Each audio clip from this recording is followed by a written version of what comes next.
In this video, we're going to put together what we've learned about writing formula with what we've learned about balancing an equation and put that together to be able to write a balanced symbol equation from a word equation. We're going to be starting on page 16 of your booklet. So as I've mentioned before, this is a really important skill to have to be able to write a balanced symbol equation. It's going to be something you'll be doing till the end of your fifth form chemistry. You need to be able to write a balanced symbol equation for all of the reactions that you study within the 2 years of your double award chemistry. And that sounds like a lot of equations to learn, but the idea here is that you wouldn't learn every balanced symbol equation off by heart, that you would be skilled in the process of writing a balanced symbol equation so that you can take a reaction and write a balanced symbol equation for it. So there's a process that we follow, but really what I want to highlight here is that this is nothing new.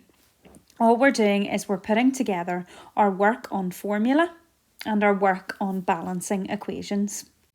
And that's something that we've spent the last few weeks doing, so hopefully you'll be confident in those skills so that we can just put them together in being able to write a balanced symbol equation.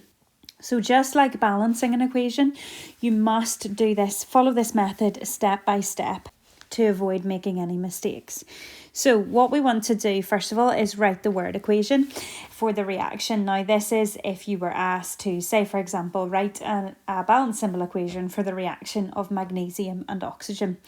You will study that reaction, so it's one that you should know what the product is and go from there. But for now, you're going to be given the word equation, and so essentially we're going to start at step number 2, which is substitute the words with the formula that represents the chemical. So that's thinking back to our formula.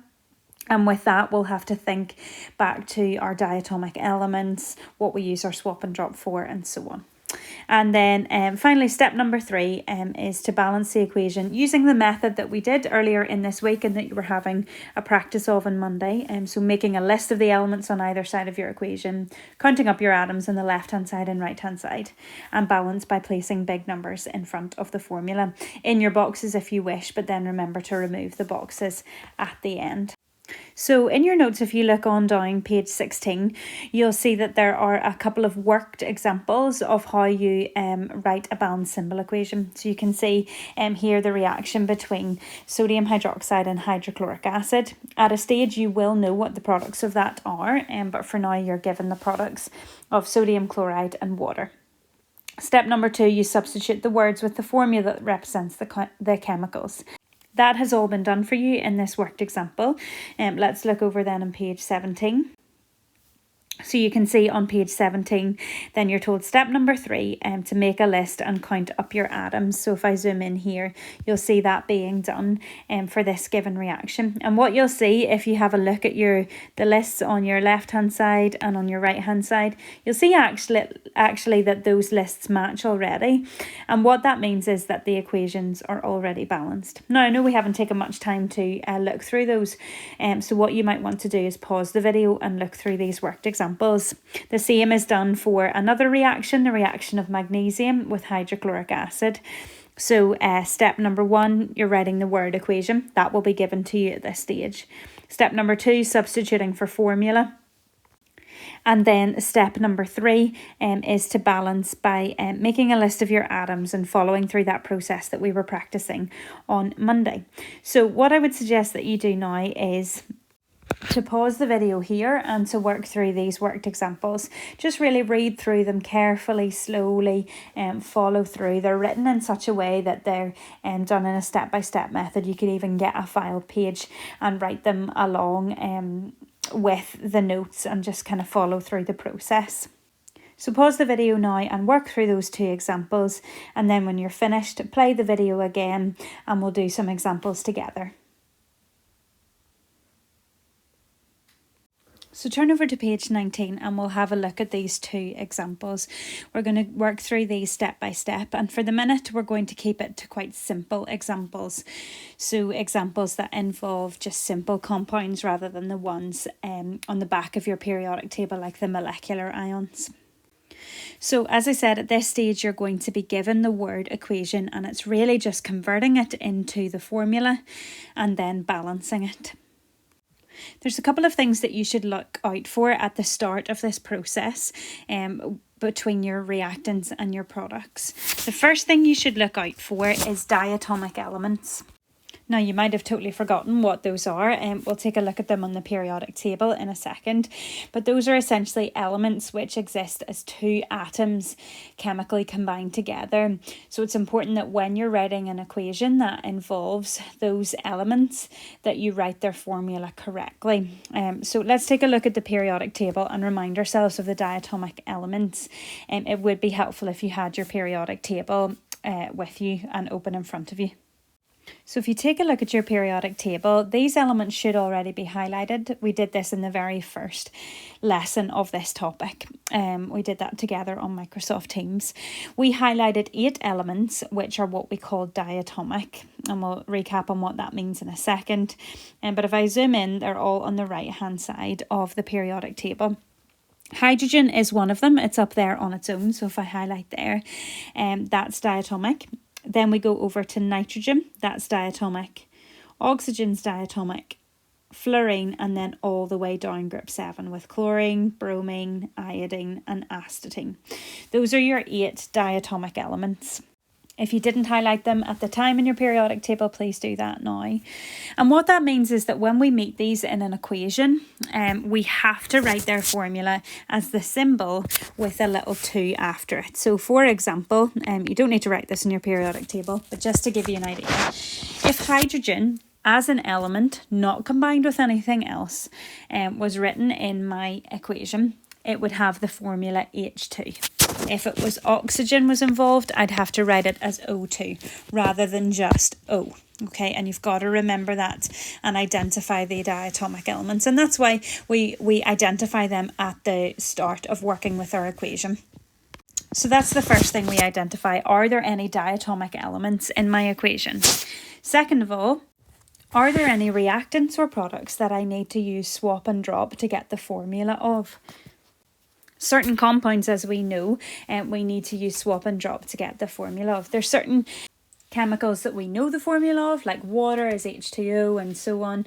But things like sodium chloride, magnesium bromide, sodium hydroxide, copper carbonate, we'll need to use our swap and drop to get the formula of. And you've had a lot of practice of that over the last couple of weeks. So let's apply that to our first worked example here, the reaction of sodium with bromine. So let's look first of all for our diatomic elements. Are there any diatomic elements? Well, our first reactant is sodium. That is not diatomic. Bromine, check your periodic table. You'll see it's highlighted. So it is diatomic. I would highlight that in a certain colour. You may even want to write diatomic above it, so that you remember that. Sodium bromide, well, it's not an element, it's a compound, so it's not diatomic. Please remember that these diatomic elements are only diatomic when they're on their own. In other words, when they're an element. If they're combined with another element, that makes them a compound and they're no longer diatomic. So even though we see bromine as part of sodium bromide, it's not diatomic anymore. It's only diatomic when it is an element, and that's something you need to remember. Okay, so bromine is our only diatomic element here, and it's good to identify that at the start so we don't forget to take that into consideration when we're writing it in the formula. Second thing we need to look through, is there anything we need to use swap and drop for? Well, sodium is an element, so no I don't. I'll just write down its symbol. Bromine, just an element, so I'll just write down its formula.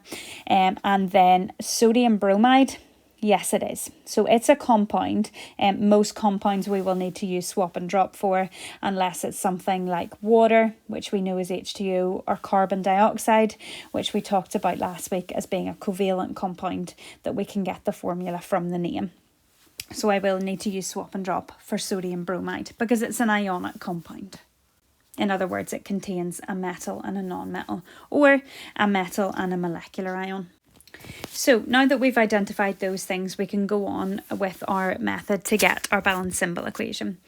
So you'll remember from our general method that the first thing is to write a word equation, but that's already been done for us.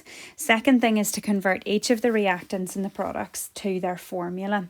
So I'm just going to do that directly underneath my equation, but leave a little bit of room for any working out that you might need to do. So just take it reactant or product at a time and write the formula. Okay, so let's start with sodium. You don't necessarily need to put a box around it, but it's just so that you can see what we're working with. It's just an element, so I can get its formula directly from the periodic table. Find sodium on the periodic table, and you'll see that its symbol is Na. Again, if you leave a bit of room underneath, just for some working out later. Okay, then we're moving on to our next reactant, and we put our plus sign in between. So you can see there's a plus sign there. That needs to go in our balance symbol equation as well. So it'll be Na plus, and then we're on to bromine. And what we need to remember is that bromine is diatomic. And so we write its formula as Br, which is its symbol, but then with a little 2 afterwards to show that there's 2 bromine atoms in each formula of bromine. So it must be written as Br2, capital B, small r, and then a small subscript 2, in other words, at the bottom. Then you can see next we have an arrow, and again that needs to go in our equation. We must not forget about that. So that arrow is showing us that sodium and bromine are reacting together, and that will give us our product. So we've already identified that we need to use the swap and drop method to get the formula of sodium bromide. And this is where you need to be careful and follow the rules of writing formula again. So please go back to that process and practice those again if you feel you need to. But let me take you through sodium bromide. And remember, the first step of writing the formula of a compound is to write down the symbols. So to convert the name into symbols. So we've got sodium, which is Na. And we've got bromide, which has just come from bromine. It has become a negative ion, and that's why it's called bromide. Next thing we need to do is write down our valencies. And that's where we look to the periodic table. So have that in front of you so that you can follow along with me. Sodium is in group 1. So if we look to the top of the group, it has a valency of 1. Bromide, as we said, is just the simple ion of bromine. Note how it's not diatomic now because it's part of a compound. Bromine is only diatomic when it literally is bromine on its own. This is now bromide. It's a bromide ion, so we don't write it as diatomic. And to check its valency, we need to look at the periodic table. It's in group 7, so if you look to the top of group 7, they have a valency of 1 as well. So at this stage we would ask ourselves, can we cancel down those valencies? But a ratio of 1 to 1 is as simple as it gets. So we swap and drop, and then remember we ignore the ones. If you want to, you can write it as Na1, Br1, but remember we just ignore the ones. So we'll write the final formula in our equation after the arrow. So that is NaBr, and leaving yourself enough room for any balancing numbers that we might need. So that's step number 2 finished. We have converted our word equation into the formula. So you'll see that we just took each of our reactants in turn and step by step converted them into the formula. So now we're at step number 3, which is to balance the equation. So this is our symbol equation written, but you can see it's not balanced. Even by looking at it, you can see that there's 2 bromines on the left, but only 1 on the right. So here we need to start our process of balancing the equation. So that's what we were doing on last Friday, and on Monday you were doing a bit of extra practice as well. So if you would like to, you can still draw in your boxes at this stage if you're finding those helpful, to remind you that to balance an equation you can only put numbers in front of the formula. You can't just stick a number in within the formula, so I can't just put a 2 there because that would make my swap and drop pointless. I've just changed the formula, which you cannot do.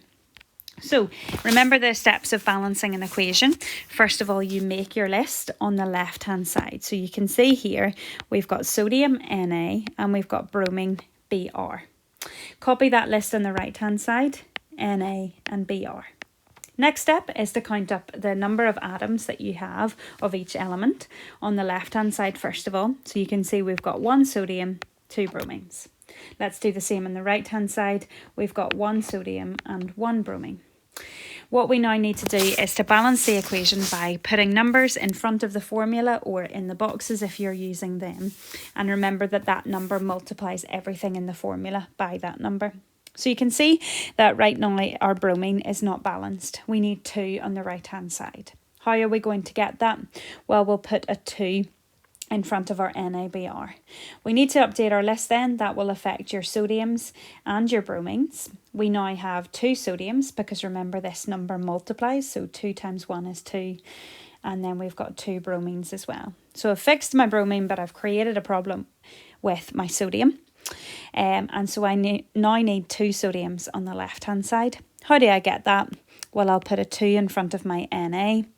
Update my list. I've now got 2 sodiums, and you can see that my lists now match, and that means my equation is balanced. So the last thing to do is to just rewrite the equation but without the boxes.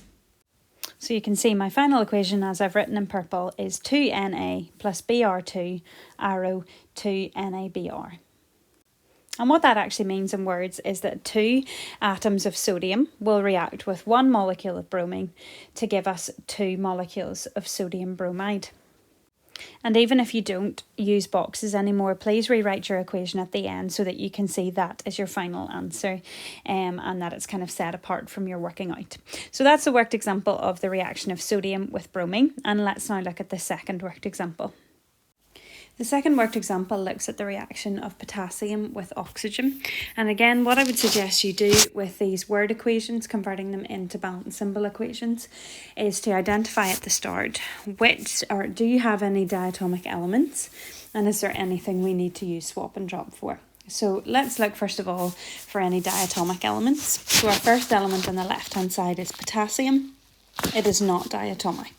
Next element is oxygen. You'll see you will have highlighted that on the periodic table. That is diatomic. So you can highlight it in a particular colour that you use consistently throughout through your questions, or you can write diatomic above it as well.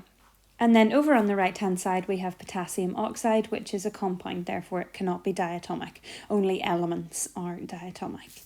And then the next thing we look out for is anything that we need to use swap and drop for. So we won't need to use that for potassium or oxygen because they are elements, but I will need to use it for potassium oxide because it's an ionic compound. So I will need to use a swap and drop to get the correct formula. Okay, so now we're ready to convert this word equation into the formula. So we take each reactant and product in turn and we convert it to the formula that represents that particular reactant or product. So the first thing we're starting with is potassium. Potassium is not a diatomic element, so I just write its symbol for from the periodic table. Leave a bit of room for your working out for your swap and drop. Potassium has the symbol K. Then we put a plus sign in. And then we've got oxygen, and we've highlighted that that's diatomic, which means I need to write it as O2. Capital O and then a small subscript 2. Next comes my arrow. And then we've got potassium oxide where we need to use our swap and drop. So remember, we would convert to symbols first of all. So K for potassium, O for our oxide, which is really just an oxygen ion. Then we've got our valencies. Potassium is in group 1, so has a valency of 1. Oxygen is in group 6, so has a valency of 2. You would ask yourself, can I cancel that down at all? And no, I can't, because one of my valencies is 1, so I can't get any simpler than that. So we would swap and drop, and that then becomes K2O. Yes, we've swapped a 1 down from my potassium to the oxygen, but we don't include 1s in our final formula. So that is our symbol equation written, and now we're ready to balance it. Again, if you find it helpful, draw boxes in front of your individual formula, so anything that's separated by a plus or an arrow. If you're fine doing it without them, that's fine. But just remember that you can only put numbers in front of formula to balance. So first step is make a list of your elements on the left hand side. So I've got potassium and I've got oxygen. You can see this is a nice simple example. Copy that on the right hand side in the same order, potassium and oxygen. Then count up your atoms of the individual elements. So you can see on the left I have 1 potassium, 2 oxygens. On the right then I have 2 potassiums and 1 oxygen. So you can see that these this equation is not balanced because yes, we have the same number of atoms overall. There's 3 atoms overall on either side of the equation, but not of the same type. We can't go from 1 potassium on the left to 2 potassiums on the right. That just doesn't work. So you can start with either one, but what I would suggest is that you put your balancing numbers in boxes that will affect more than one element before you put it in a box that's only going to affect one, because that the number in the box that only affects one element, like on our left hand side, the first box would only affect potassium, the second box would only affect oxygen. If I put a number in this box, it's going to affect potassium and oxygen, so it's best to start with those. But if you do it the other way around, if you start with potassium, for example, you will get there, and we'll maybe do it both ways. So I would say that, okay, any number I put in the box on the right hand side is going to affect both my elements, so I'll start there. So I would start with your oxygen, where you've got 2 on the left and only 1 on the right. The only way of getting 2 oxygens on the right is to put a 2 in your box in front of potassium oxide. That's going to affect potassium and oxygen. So we now have 2 times 2 potassium, which is 4, and we have 2 times 1 oxygen, which is 2. Then we can see we need to balance our potassiums. We have 4 on the right and we've only 1 on the left. So we need to think, what number do we need to put in that box in front of potassium to get us 4 potassiums? And obviously that is a 4. So that is your final answer. Let's update our list just to make it complete. And we now have 4 potassiums. If I did it the other way round and started with potassium, I would get to the same final answer. It would just take me a little bit longer. So say, for example, I wanted to balance my potassiums first, I might put a 2 in front of the K. That would just update my potassiums to 2. But then I would need to go and fix the oxygens, and to do that, then I would put my 2 in the box in front of potassium oxide. That affects my potassium and my oxygen, brings the potassium up to 4, as we've already seen, oxygen up to 2. And so what I would then need to do is to go back to the left hand side and change that number in the box. But I wanted to show you this to show you that it is okay to go back and change the number that you've put. But what I would do there is I would just score out that 2 and put a 4 in. You're not putting another number in that would multiply that or anything like that. And that brings us up to 4 potassiums. So your final equation is 4K plus O2 arrow 2K2O. So make sure you write that final answer at the bottom of the page to make that really clear. So I want you to skip past page 20 for now, because those are examples that involve molecular ions, and we'll come back to those on Monday. So what I want you to do now for the rest of your time is to have a bit of practice in writing some balanced symbol equations. You don't have to complete all of these. Ultimately, we want to have them all finished by the end of next week. You can only at this stage, the examples that we've done would take you up to number 9. So you can go as far as you want to up to question 9. The more you do now, the less you will have to do next week. But I would suggest that you try and get at least 4 done. So at least questions 1 to 4. So I hope that makes sense. So if you definitely do questions 1 to 4, but if you want to go anywhere up to question 9, that's fine. You can go on if you like, but it involves molecular ions, and we'll maybe pause and see how you're getting on before we move on to those examples. Just to say really briefly, there's a couple of equations that involve formula that you don't get by swap and drop, that are maybe our covalent compounds that you should be familiar with the formula. So if you see, for example, for question 5, the formula of methane is CH4. So what that means is that when you're doing number 5 and you're trying to work out the formula of methane, just write it down as CH4. You don't need to do swap and drop. Carbon dioxide is not given to you there, but you should be able to work out the formula of that from the fact that it's carbon and then dioxide. Go back to your covalent writing formula for covalent compounds section if you need that. And then again, ammonia is given to you there as NH3. So you would just write down NH3 as the formula. You don't need to do any swap and drop with that. So see how you get on with that. You will need to complete it on file paper, and you can't squeeze it in on this page. You also need to write out the word equation first and then do all your working out underneath, just as we've done. And if you need to go through another worked example, go back and replay those examples that we've gone through in this video, just to see that process again. But give this a go, and let me know if you're struggling or you want me to help you with these. But do try and practice them.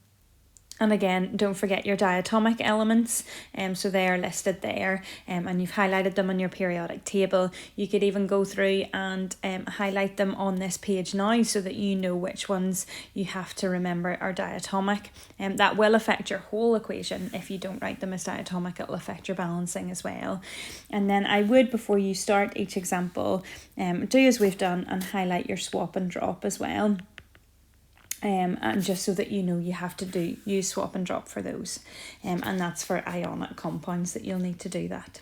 So give those a go. Make sure you've at least done questions 1 to 4 by the time we're in class on Monday. But if you want to go anywhere up to number 9, again, that will give you less to do next week.